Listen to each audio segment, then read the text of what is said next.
anybody that's ridden with terror from day one and is still here, that's like the ultimate compliment. Right. Because I know how it is. Like, even hip-hop, I love hip-hop.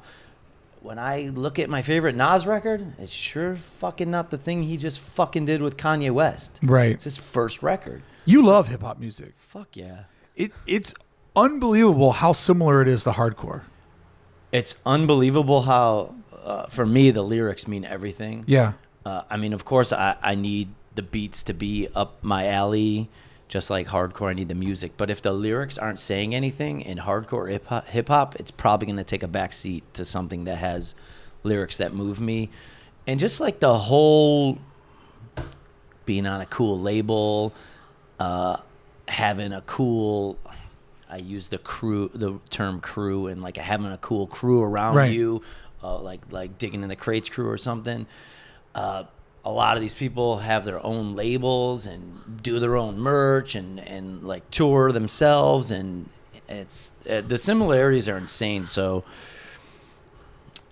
I mean, besides hardcore, that's probably the type of music that spoke to me the most. The thing that I enjoy about both of them, and this has got to be ingrained in your DNA, being a kid that was born in Buffalo, New York, during some of the worst times that city's gone through, is both hardcore and hip hop are always about the come up story, right? It's about fighting, not for what you are entitled to, but fighting for what you rightfully feel like belongs to you, right? And sometimes it's about the scene and the unity and why are we fighting amongst ourselves? Why can't we move this thing forward? Like, to me, the parallels are unreal. It's a cultural difference on the same sort of storyline. I could not fucking imagine what it would be like to live in New York City from, I'll say, I mean, other people could come up with different years. Let's say like 87 to 93. I know exactly where you're going with this. Hardcore and hip hop at the same just, time. If you would take like those 5 years and make a list of the 100 coolest hardcore bands and 100 coolest hip hop artists and be like, this was all coming out of New York City in this time, it's like mind blowing. It's fucking mind blowing. For a kid like me, the importance of It Takes a Nation of Millions, and to listen to She Watched Channel Zero, whatever the name of that song is by Public Enemy, because it had Scott Ian playing guitar on it and it had that Anthrax sensibility, I was able to understand how it all worked. And I literally remember being in that moment in my life where if it was metal, if it was punk, if it was hip hop, it was all kind of scary and underground. And you could like all of those things at the same time. And you could put on one record to another and your friends would be like, oh yeah, this is so good. This is so great. And it's weird how as all of that got bigger and bigger, it just separated people further and further. Yeah, it's weird. Like, the similarities are so close, but the scenes aren't like hand in hand. No, the similarities are still very close, but it seems miles apart to where those worlds exist these days. So, Scott, when you've been grinding as long as you have, and obviously life is a lot different when you're in your mid-40s and the testosterone levels drop and you start to think about weird things like, I don't know, retirement and savings accounts. Is it hard for you to still write lyrics? Like when you work on the new album, like what do you write about at this moment? Like, how do you make it to where that 19-year-old kid that just got off of work, that just got his first car, that's just figuring everything out for the first time, how do you get him involved and line up your experiences where you're singing about something that you believe in, but something that appeals to him? It's not hard to write lyrics, and especially with, I wake up every morning and turn on CNN every morning. Yeah. Whether it's for 20 minutes or 3 hours in the background. So I'm watching the news every day, and whether we're talking about our government or just showing what's going on around the world, there's a lot to write about. The problem I have with writing lyrics is my vocabulary is only so big. So when I'm referring to things, it's hard not to say the same thing again. Even when you're talking about a different situation, the same type of terms might come up, and you don't want to do that. Right. So looking for like a fresh way to say something, because when you have conversations with people, you talk in the way you talk. So finding fresh terms is sometimes hard. Not finding new topics. So that's really the only problem I have. But I mean, I'm older, but I'm still angry. Yeah. And I still have battles to fight. Yeah. And I still go out and see things that make me totally inspired. And I still, you know, I said that thing about demos before, but I still go see bands that completely blow me away. Like young bands, like kids that are 17 that give me goosebumps. Yeah. And remind me of why I'm still here and why I started doing this. And those are the times that I write. I don't write like when I'm in the van. I'm like, all right, we got a 5-hour drive. I should write a song, because that's just going to be me forcing something out. When I see that band and I think, I still love hardcore, this still means so much to me, there's kids bouncing off the walls, that might make me write a song about the love of hardcore, right. Which, you know, I don't want to use the term keepers of the faith again, but I do want people to know that I still care. At the same time, I'm watching CNN and I see some crazy shit going on, how bad people are to each other, how human beings are just terrible, greedy fucking people. But I've already said the world's on fire. You better watch yourself. Right. I got to find a different way to say it. But I think kids can still relate to that because they're living in this fucked up world too. And they found the escape of hardcore and they want something to believe in. The thing that I was the most amazed about in my years of being a songwriter is if you write it properly, it can be very specific to you. It can be about the love of your dog and how you found the best friend of your life and how learning how to take care of this dog in turn taught you how to take care of yourself during the lost years.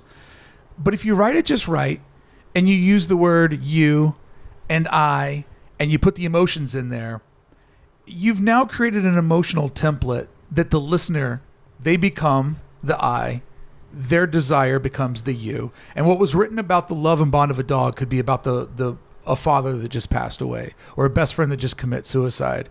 So it's a really interesting way of like, if you write it about the emotion, but leave it loose and keep out names and don't drop Trump's name in there or whatever it is, it can be a lot of things to a lot of different people. And I think to me, that was always the most powerful thing about being a songwriter is how you can empower other people through things that are very personal to you. And once it goes into their CD player or on their turntable or in their iPod or their iPhone, like it's now a part of their life and they interpret it and it means 100% what they think that it means. When I watched the Descendants documentary, that thing's great. Bill Stevenson's talking about, I think it's that song like One More Day Like Yesterday. And he's talking about writing the lyrics. And I always thought it was about a female. And he was talking about his father passing away. So it's exactly what you're talking about. He's talking about his father.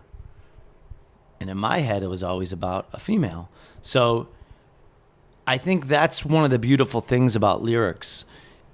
If you speak from your heart, people are almost going to feel the emotion and the reality, and they don't have to have lived the exact same thing. But if it's a joy or a pain, they can wrap their heads around it because they've been through those same things. Yeah. And I feel too like, like I've never been straight edge. I've never wanted to go down and... You fucking sell out. Bullshit. I'd sell out if I went straight edge. I've been not straight edge for so long.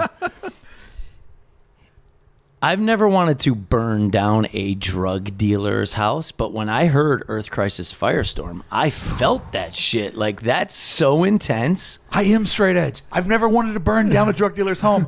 I hear that song, and I'm like, yeah, man, we need to fucking purify. Right. Where's the gasoline at? Let's get this going. So... I've been asked before, like, how can you sing along to straight edge bands? I'm like, so you can't sing along to a fucking crazy Murphy's Law song? Yeah. Like, I think I completely respect and enjoy and feel lyrics that I don't agree with, but I know that when I know that the person is coming from their heart and honest and really putting it out there, because I think that's what hardcore music, and maybe hardcore music for sure, but I think any underground music, that's what separates us from radio rock. Right. We're saying something. Right. We're saying something that we really feel. And I don't have to agree with it.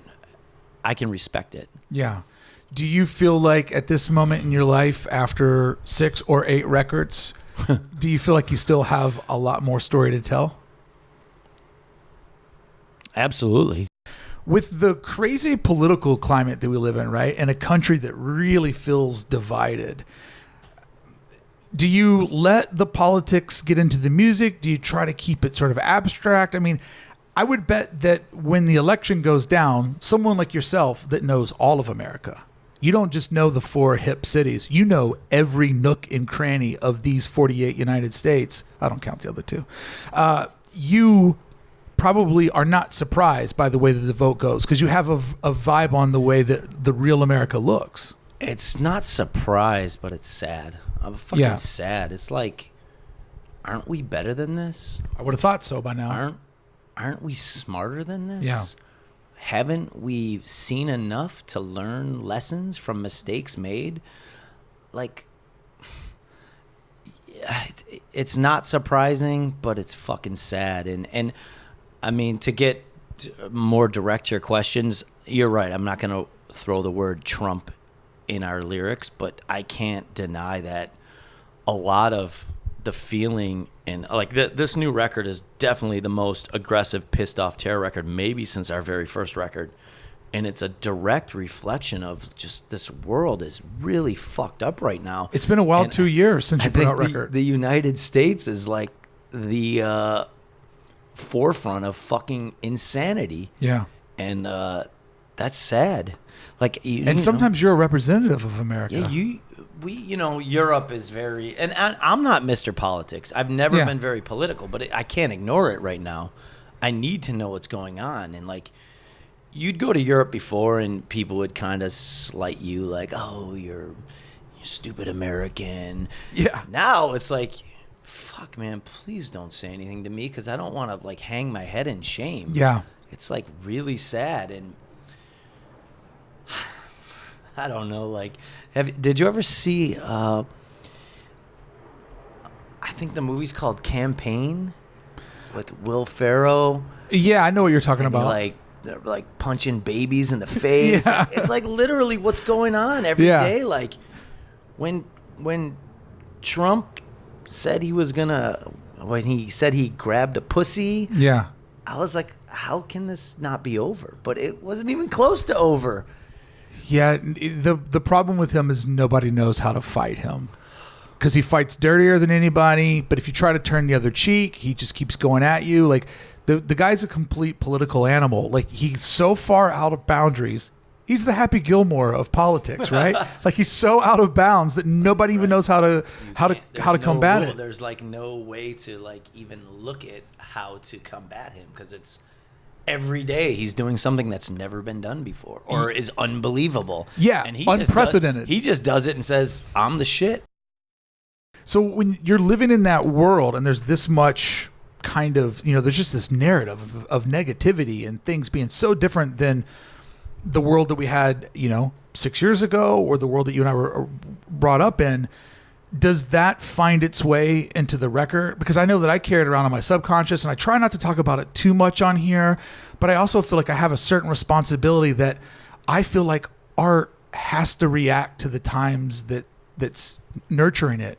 And right now, the most punk rock thing that's happening is there's this new form of black media, like the film Black Klansman that Spike Lee just made, and Sorry to Bother You, and Atlanta, the TV show. Like, to me, that's the most punk rock thing that's happening right now, is that sort of voice of, we're sick of this, we're standing up against this. Like, I find that to be very punk, but I keep seeing the headlines get worse and worse, and I keep waiting for the art to respond, and sometimes I feel like the distance between what's happening and the response is vast. Like, vast to the point where it really depresses me. Like when a rapper gets dissed and they wait and never come back with something. You need that diss track right away. I mean, look at the title of the record, Total Retaliation. It's just like about enough's enough talk. I mean, I'm not Mr. Militant and I'm not Mr. Political, but it's just like the time to just say to yourself, oh, things are going to change. It's going to come around.